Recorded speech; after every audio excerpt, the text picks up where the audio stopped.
ଜୟ ମା ତାରିଣୀ ଆଶାର ଆଲୋକ ପରିବାର ତରଫରୁ ଗଳ୍ପ ଗଜରା କାର୍ଯ୍ୟକ୍ରମରେ ମୁଁ ମୌସୁମୀ ଆପଣଙ୍କୁ ପ୍ରଣାମ ଜଣାଉଛି। ଆଜିର ବିଷୟବସ୍ତୁର ନାମ ହେଲା ଲୌହ ମାନବ। କଚେରୀଟା ଭାରି ଭିଡ଼। ଗୋଟିଏ ଫୌଜଦାରୀ ମକଦ୍ଦମାର ବିଚାର ଚାଲିଥାଏ। ଜଣେ ଯୁବ ଓକିଲ ଲଢ଼ୁଥାନ୍ତି। ଆସାମୀ ଜଣକ ନିର୍ଦ୍ଦୋଷ ବୋଲି ଜାଣିପାରି ତାକୁ ଖଲାସ କରିବା ପାଇଁ କାଗଜପତ୍ର, ଆଇନ ବହି ଇତ୍ୟାଦି ଯୋଗାଡ଼ରେ ଲାଗିଥାନ୍ତି। କଚେରୀର ସାକ୍ଷୀକୁ ନାନା ପ୍ରକାର ଜେରା କରୁଥିବା ସମୟରେ ଜଣେ ଲୋକ ଓକିଲଙ୍କ ହାତକୁ ଟେଲିଗ୍ରାମଟି ବଢ଼େଇ ଦେଲେ ଓ ସେ ଟେଲିଗ୍ରାମଟିକୁ ଓକିଲ ତଳକୁ ଅନାଇ ପଢ଼ିଦେଲେ ଓ ପୂର୍ବପରି ସାକ୍ଷୀକୁ ଜେରା କଲେ। ବହୁତ ସମୟ ପରେ ବିଚାର ଶେଷ ହେଲା।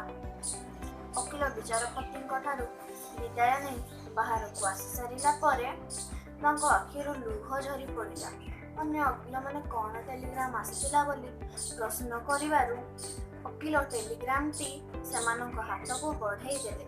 ଟେଲିଗ୍ରାମରେ ଲେଖା ଥିଲା ଯେ ତମ ସ୍ତ୍ରୀ ଗତକାଲି ରାତିରେ ମରିଯାଇଛନ୍ତି। ଏହା ପଢ଼ି ଲୋକମାନେ ଆଶ୍ଚର୍ଯ୍ୟ ହେଲେ। ଏମିତି ଖବର ପାଇ ମଧ୍ୟ ସେ ନିଜର କର୍ତ୍ତବ୍ୟରେ ଟିକିଏ ବି ହେଳା କରିନଥିଲେ। ସେହି ଦିନର ସେହି ଓକିଲ ଜଣକ ଥିଲେ ସର୍ଦ୍ଦାର ବଲ୍ଲଭଭାଇ ପଟେଲ। ସେ ଥିଲେ ଲୁହା ପରି ଟାଣ ଓ ଫୁଲ ପରି କୋମଳ। ତେଣୁ ଲୋକମାନେ ତାଙ୍କୁ ଲୌହ ମାନବ ବୋଲି କହନ୍ତି। ସେ ଥିଲେ ସ୍ୱାଧୀନ ଭାରତର ପ୍ରଥମ ଗୃହମନ୍ତ୍ରୀ। ଏଥିରୁ ଆମେ କ'ଣ ଶିଖିଲେ? କର୍ତ୍ତବ୍ୟ ହିଁ ଭଗବାନ। ଆଜି ପାଇଁ ଏତିକି। ପୁଣି ଦେଖା ହେବ ଆଗାମୀ ଅଧ୍ୟାୟରେ। ନମସ୍କାର।